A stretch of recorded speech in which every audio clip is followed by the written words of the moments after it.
Agora na Jovem Pan, Sociedade Digital. Com Carlos Aros e André Miceli.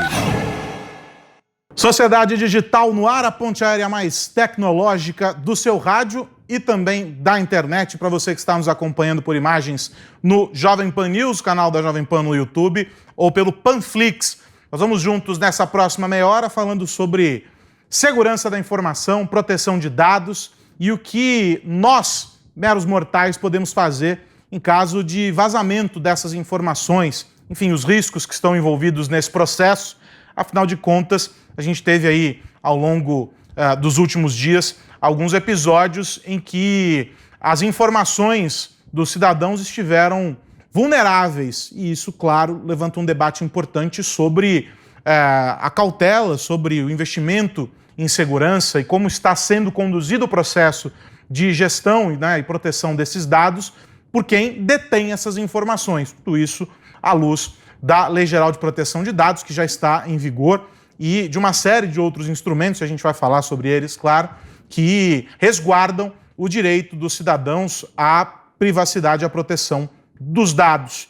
Como sempre, para esse bate-papo, o meu parceiro direto do Rio de Janeiro, André Miceli, já está conectado aqui. Tudo bem, meu velho? Tudo bem, meu amigo. Como estão as coisas por aí? Estamos aqui, né? Estamos atravessando este período e perguntando, será que os nossos dados estão protegidos ou não? Olha, essa resposta é fácil de dar, né? Assim, não. Fique tranquilo, não estão. Já deu o tom otimista da nossa conversa de hoje. Bom, mas está em linha com aquilo que a gente sempre responde quando alguém pergunta, não, mas tal sistema é seguro? E aí a gente manda aquela velha frase de que não existe sistema 100% seguro, né? Sempre, em algum momento, vai ter um pentelho que vai arrumar uma brecha ali e vai encontrar um jeito de burlar, né? Tem uma passagem do Poderoso Chefão, que eu gosto muito, e estão conversando com o Michael Corleone, e ele fala, a história nos mostra que podemos matar qualquer um. É mais ou menos isso com sistemas. O que a história mostra é que todo sistema é quebrável. Então, o que você precisa fazer é criar instrumentos e contingências para lidar com o risco que é um fato. E cada vez mais isso se torna uma questão fundamental para cada pessoa, né? Claro, tem o lado das empresas, tem o lado dos governos que armazenam as informações dos indivíduos e que estão ali fazendo essa gestão, né? Trabalhando, manipulando esses dados, mas tem o lado do usuário, ou como diz a lei, o titular, né? Aquele que detém esses dados e que deve zelar por essas informações, fazendo perguntas muitas vezes simples, né? A primeira delas é, para que você precisa dessa informação? Né? E depois, como é que essa informação está sendo preservada e utilizada por você? E aí a gente vai levantando esses questionamentos e vai se tornando mais fácil de entender, a compreensão se torna mais simples sobre o que é nosso direito e o que a gente tem que fazer para proteger essas informações.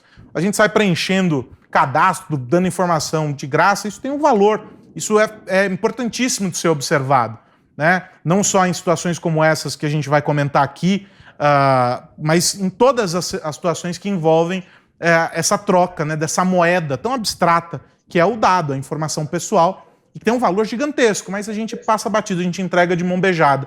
E esse passa a ser um debate importante. Acho que isso aqui que a gente está fazendo, o próprio debate, né, e a própria legislação sobre o tema cumpre um papel importante a esse respeito. Mas eu preciso, André Miceli, apresentar o nosso convidado de hoje aqui para fechar essa mesa aqui virtual para esse nosso Sociedade Digital de hoje, que é o advogado especializado em Direito Digital, o professor Luiz Augusto Durso. Tudo bem, meu velho?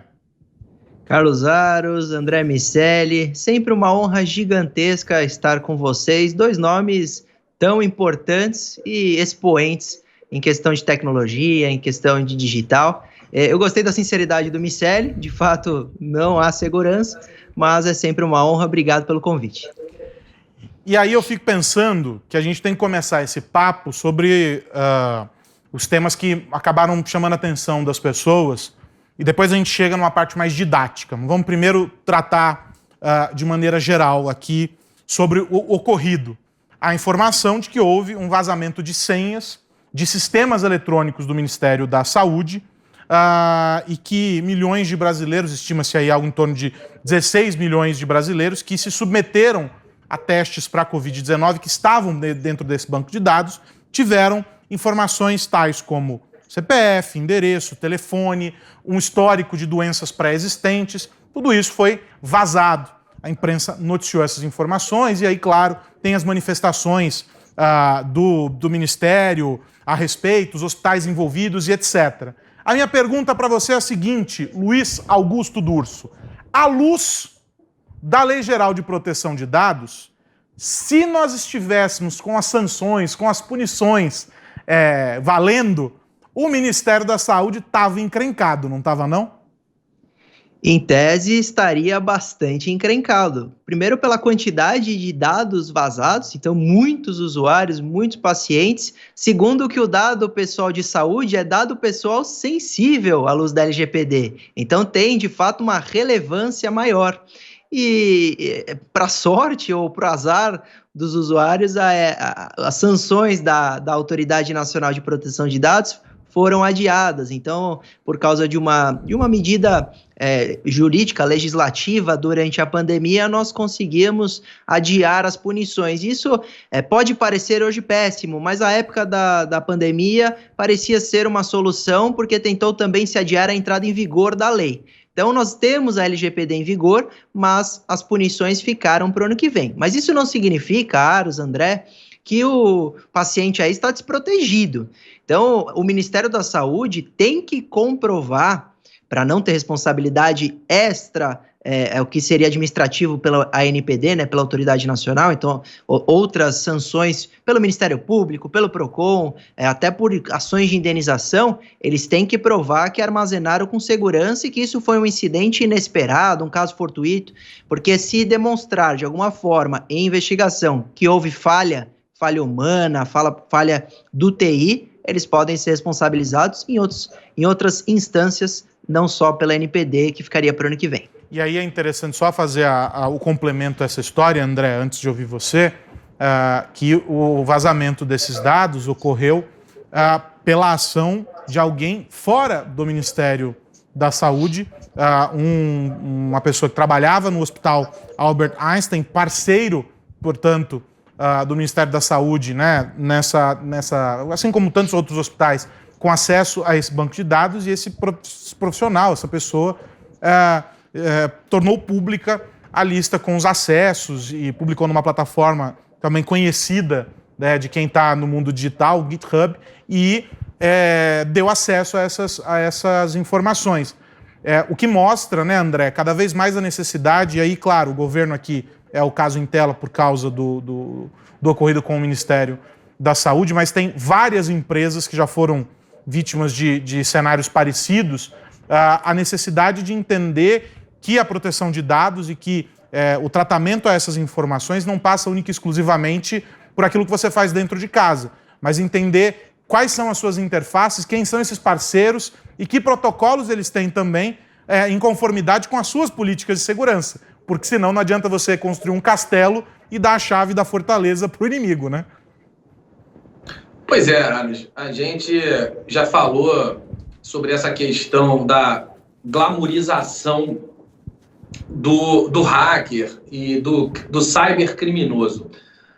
Na imensa maioria das vezes, e aí existem estimativas que falam em 70%, outras até em 80% dos ataques e vazamentos, há a participação voluntária ou involuntária de alguém de dentro. Por que voluntária ou involuntária?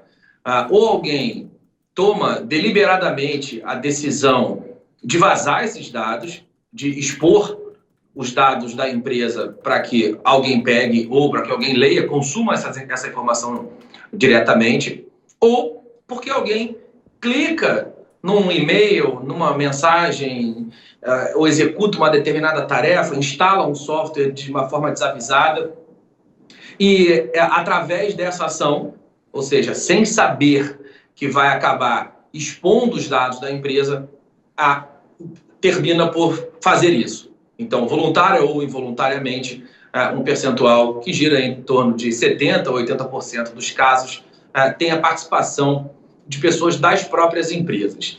E essa água desemboca num oceano de necessidades de educação. Educação, primeiro porque expor os dados dessas pessoas voluntariamente é crime e a pessoa vai acabar pagando pelo ato, pela ação, e é importante que isso seja dito. Às vezes a pessoa está com raiva da empresa ou tem algum problema com o chefe e acaba expondo informação bastante sensível de milhares de outras pessoas que não tem nada a ver com essa história. E às vezes ela acaba fazendo isso por desconhecimento. Nos dois casos, a educação acaba sendo fundamental. Então, discutir segurança digital, discutir a vulnerabilidade dos sistemas é fundamental. Tem um outro ponto importante nisso, que é o fato de que a infraestrutura, o desenho da infraestrutura, nesse caso do Ministério da Saúde e em muitos outros casos de organismos, empresas, autarquias, enfim, elementos muito grandes, são arquiteturas muito rudimentares. Não faz nenhum sentido, a menos que fosse alguém da área de tecnologia ou algum médico que efetivamente tivesse que ter acesso a essa quantidade de informações, o que me parece, a priori, uma necessidade confusa de se explicar, ou pelo menos todas essas informações de uma vez, nesse volume de dados, a menos que esse desenho tivesse sido feito para que essa pessoa pudesse ter acesso aos dados e, consequentemente, ter como expor essa informação, o desenho deveria ser diferente. O sistema tem que impedir uma pessoa de apontar o celular para o monitor e tirar uma foto, fazer um registro. Tem que impedir da pessoa dar Ctrl+C num volume de registros e compartilhar num e-mail. Então, são elementos muito, muito simples, ações muito simples que podem ser tomadas, que é aquela regrinha de Pareto, né, de 80-20, com 80% dos casos você vai resolver com 20% das ações. Então, essas pequenas modificações talvez só sejam tomadas quando esses organismos sofrerem as sanções que estão previstas na lei. Ô, Luiz, olhando como alguém que está acompanhando esse universo e atuando nos casos em que as vítimas são expostas, enfim, que há o prejuízo, como é que você avalia a evolução, não é, desse processo que o André descreve aqui e aponta muito bem essas deficiências, dentro das empresas, enfim, de modo geral, o cuidado aumentou à medida que também se tornou mais intenso o debate sobre a proteção de dados, ou não? As empresas ficam meio que num compasso de espera, vamos ver no que dá, e aí elas só vão correr atrás mesmo quando o problema acontece? É uma boa pergunta, Aros. Eu avalio com tristeza. Eu acho que essa é a palavra que eu posso definir. Porque nós vemos um aumento gigantesco na proporção e na quantidade desses ataques, desses vazamentos. O André trouxe um dado importante, mas 60%, 70% dos vazamentos, das invasões, são em razão da ação humana. Então, mesmo às vezes a empresa investindo em muita segurança no TI digital, basta seu funcionário cair ali numa engenharia social e dar acesso a um criminoso, que ele teria em risco, estaria com o seu servidor em risco. Isso é gravíssimo.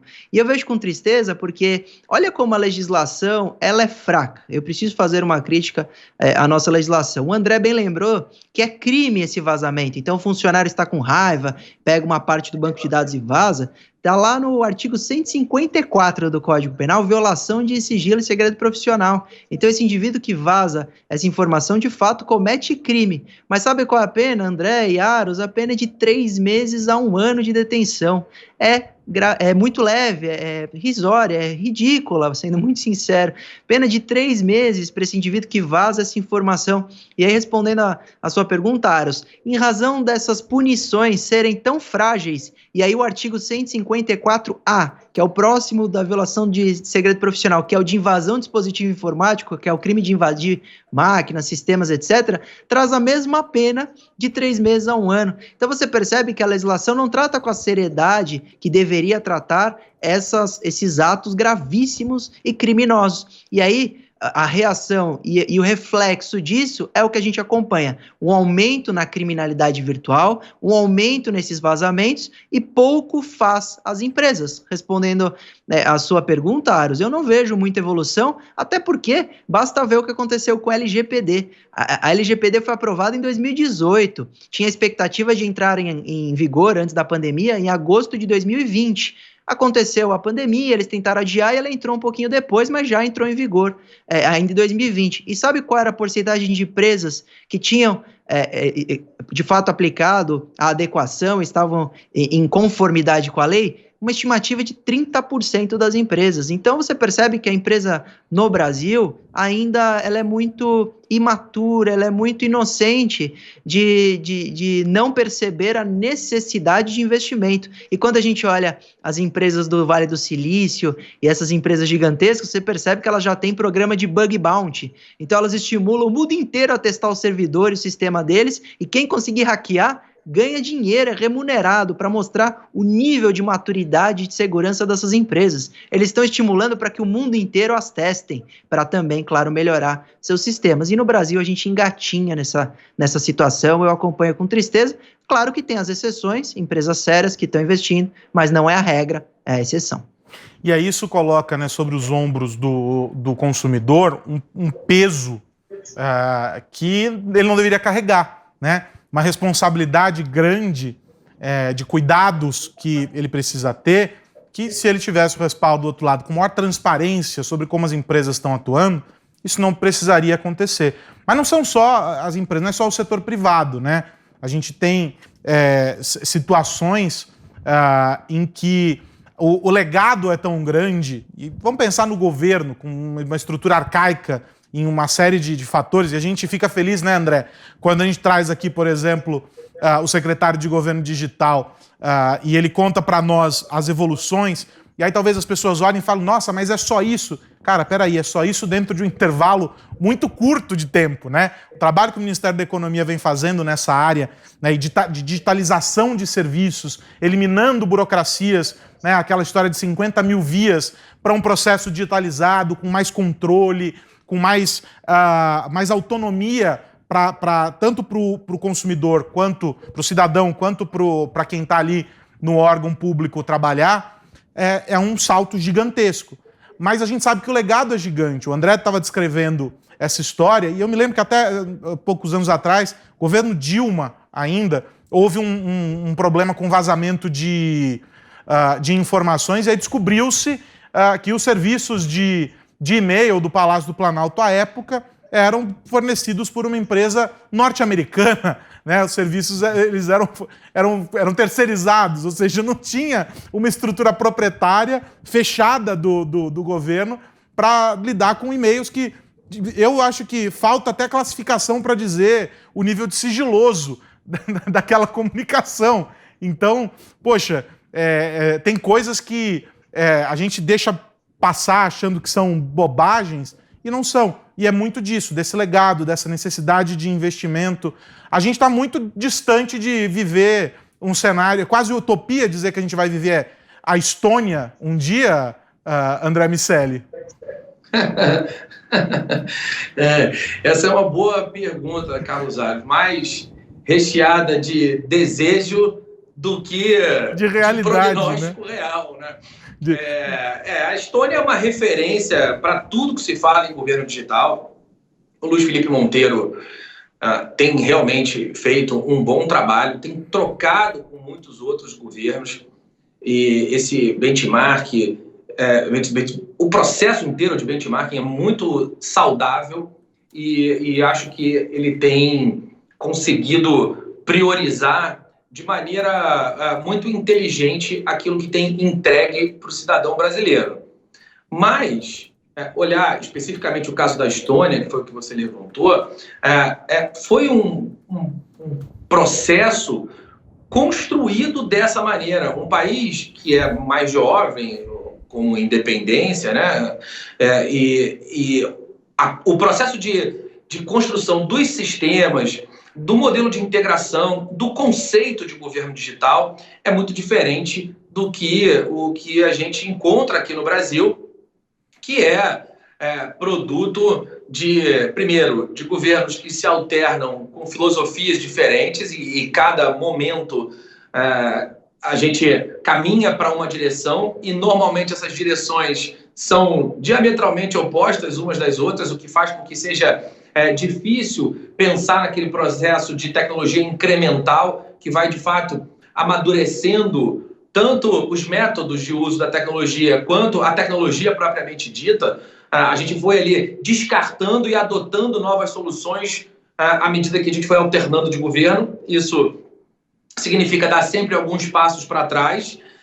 Eu espero que agora quem entre, pelo menos mantenha-se, a gente trocar de governo, ou quando a gente trocar de governo, depois, se vai haver reeleição ou não, mas depois certamente vamos trocar. E aí, nesse processo de troca, se entrar alguém com uma filosofia muito diferente, que eu torço para que seja preservada a estrutura que o Luiz Felipe Monteiro está montando e que é realmente muito benéfica, tanto para o cidadão, que recebe uma experiência muito melhor entregue do governo, quanto é melhor para o próprio país, dado que o país economiza centenas de milhões de reais por ano com a consolidação dos desenhos de tecnologia, e à medida que a gente tem um sistema, um ambiente consolidado, é muito mais fácil proteger esse ambiente de ataques externos e dar maturidade para quem está dentro das empresas para que os dados não sejam vazados de dentro para fora, como acabou de acontecer. E aí,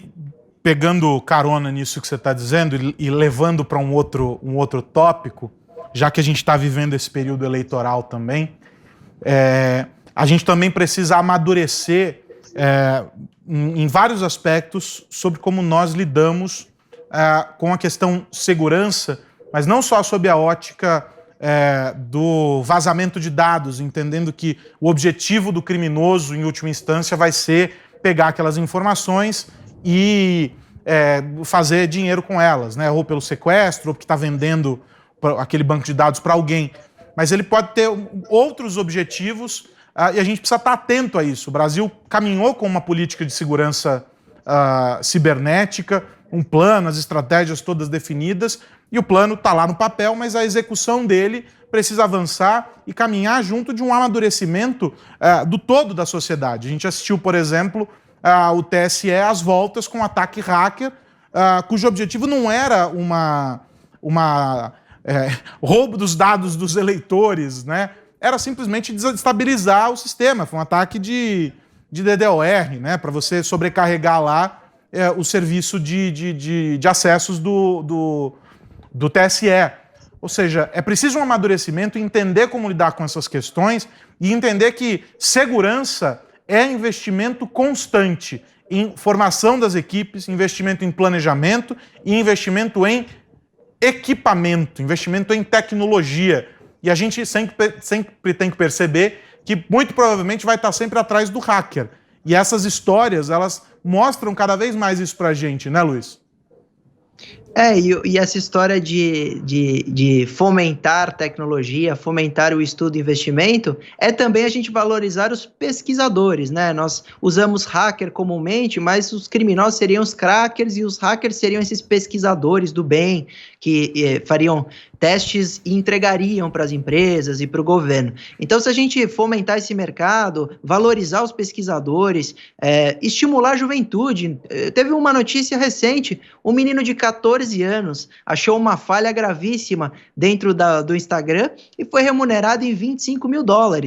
Na cotação atual, ele ganhou R$126 mil, tirando lá os impostos, porque ele achou uma falha. Esse menino, ele nunca mais vai parar de pesquisar e eu duvido que ele vá virar um criminoso, porque o crime não compensa em programa de bug bounty. Quando o indivíduo achar uma falha, achar uma maneira de entrar num servidor, obter informação, até derrubar um sistema do TSE, se ele pensar que se ele entregasse isso para o governo ou para a empresa privada, ele seria remunerado porque ele foi um pesquisador, a gente estimula a melhorar com essas milhares de pessoas, até milhões de pessoas no mundo ou no Brasil, que entendem tanto de tecnologia e que podem de alguma forma ajudar. O problema no Brasil é que a gente não tem, ou é raríssima essa questão de bug bounty, e o governo tem toda a burocracia que é natural, é difícil, não tem uma varinha mágica que faz o governo ter dinheiro para gastar em todos os setores, resolver saúde, tecnologia, é difícil para o governo, mas é importante que os nossos governantes aprendam e estejam atentos com essa questão, que tem uma parte, uma pasta que se preocupe. Eu acho, Aros, me parece que nós estamos aprendendo de duas formas. Uma delas é uma forma muito boa, que com a entrada em vigor da LGPD, me parece, eu estou tendo essa sensação, que os usuários, que as pessoas, as empresas, o governo, começaram a se preocupar. Não só para não ser multado, mas também para proteger os dados, os bancos de dados, etc. E a outra forma que a gente está aprendendo aí é na marra, é da forma mais triste possível, que é o que aconteceu com o STJ, que é o que aconteceu com o TRF hoje, que é o que aconteceu com o sistema do TSE. Então, são invasões que muitas vezes têm, de fato, um acesso conseguido ali, um mérito para o criminoso no sentido, claro, negativo, que ele consegue atingir o objetivo e prejudica. E aí o governo, o judiciário e essas empresas percebem que a gente está muito vulnerável nessa situação em que a gente vai precisar investir muito mais, bem que a gente, no caso do STJ, foi pedir ajuda para o Exército. A gente vai pedir ajuda para a Polícia Federal, vai pedir ajuda para esses setores que estão mais avançados em questão de tecnologia e investigação. Ô André Miceli, vamos fechar com uma mensagem otimista sobre proteção de dados e segurança da informação? Desculpa, meu amigo, não te ouvi. Vamos fechar com uma mensagem otimista sobre proteção de dados e segurança da informação, para que as pessoas não comecem a tirar computador da tomada, jogar telefone celular na privada, coisas do gênero? Vamos sim.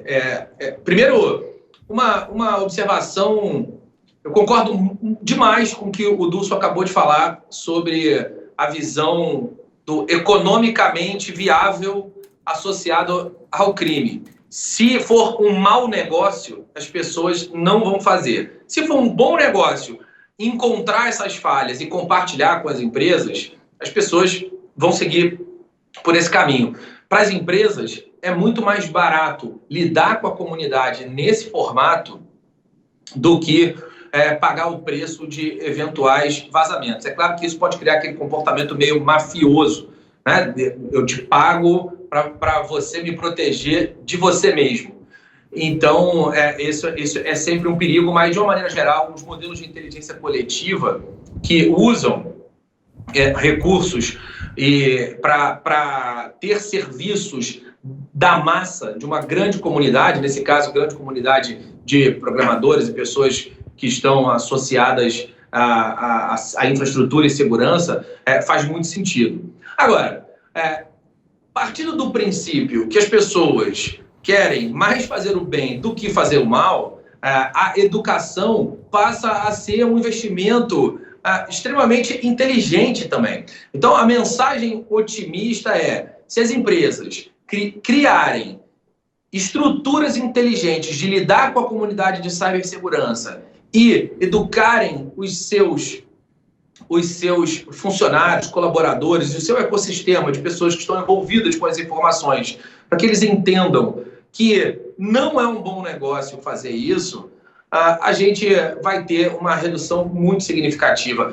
Realmente, a grande parte dos vazamentos a gente consegue resolver com ações muito simples e que dão resultados muito eficientes.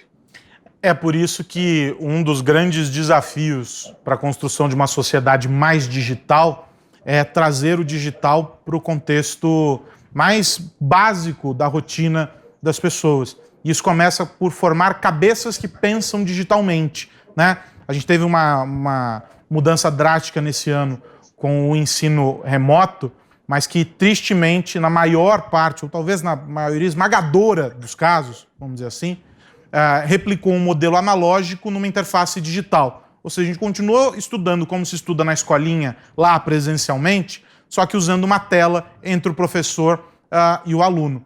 E talvez essa mudança pudesse ter sido percebida e aproveitada como a chave para promover isso, não é, que a gente está discutindo.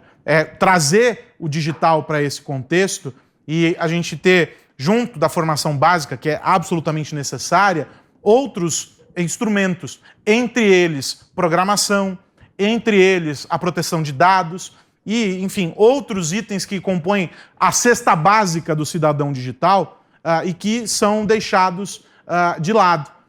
Se a gente começa isso desde cedo, a gente tem a chance de aproveitar essa geração agora, que está começando, para ser de fato uma geração mais digital e mais cuidadosa com a sua vida conectada. O que a gente tem hoje é uma geração que aprendeu com a anterior, que não conhecia os riscos, foi tateando e encontrando os tropeços numa sala escura onde estavam os objetos, e aí conseguiu atravessar a sala, mas não consegue entregar o caminho das pedras para os que estão vindo ainda para tentar atravessar essa sala escura. A coisa é complicada. A gente sabe que as perspectivas já estão saindo, as projeções para o ano que vem, e continua no topo da lista cibersegurança, somada a outros itens como, por exemplo, notícias falsas e afins, e tudo isso implica em riscos sérios. E a gente tem que lidar com essa questão com vários aspectos. O Luiz trouxe alguns deles, o André outros, eu outros. Tem que juntar tudo isso e a gente tentar entender de que maneira a gente pode agir. Mas a gente tem que fazer algo e aí começa com cada um de nós, né? A gente começa se protegendo primeiro e aí todo mundo se protege juntos. Luiz Augusto Durso, obrigado pelo teu tempo, por ter estado aqui com a gente. É sempre muito bom recebê-lo, meu amigo, ainda que digitalmente, é claro. Obrigado, Aros, obrigado pelo convite. A gente encerra com essa boa mensagem de educação digital, concordo com o André, e também não só os alunos, mas os professores se reinventarem. Eu tive a oportunidade de dar um treinamento para professores de escola pública e eu falei, começa a dar aula dentro de games, começa a reinventar para você ter a atenção dos alunos, mas eu tenho certeza que a gente termina com uma boa mensagem, que nós temos Lei Geral de Proteção de Dados, nós temos avanços importantes e as pessoas estão, de fato, ficando atentas com seus dados, com as suas informações, então estamos, com certeza, subindo uma ladeira importante e chegando num momento relevante para o Brasil de proteção de dados. Então foi um prazer e seguimos na luta com a educação digital e com treinamento. O André lembrou, tem pesquisas que apontam se você fizer um treinamento dentro de uma empresa contra phishing, você começa com 80% de pessoas e funcionários caindo e consegue baixar isso para 20%, 10%. Então treinamento funciona muito bem também, concordo com o André. Obrigado, André, obrigado, Aros, um abraço a todos. André Miceli, meu amigo, até semana que vem. Semana que vem tem mais, sempre bom reencontrar meu amigo Luiz Augusto Durso e muito bom falar com você, meu amigo. Um abraço para você e para todo mundo que nos ouve ver. É isso, semana que vem tem mais Sociedade Digital, discutindo os impactos da tecnologia no seu dia a dia. A gente volta em áudio e vídeo, para você que nos acompanha no rádio, você que nos acompanha pelo Panflix, é só ficar ligado no Sociedade Digital. Até a próxima, tchau, tchau. Você ouviu Sociedade Digital com Carlos Aros e André Miceli.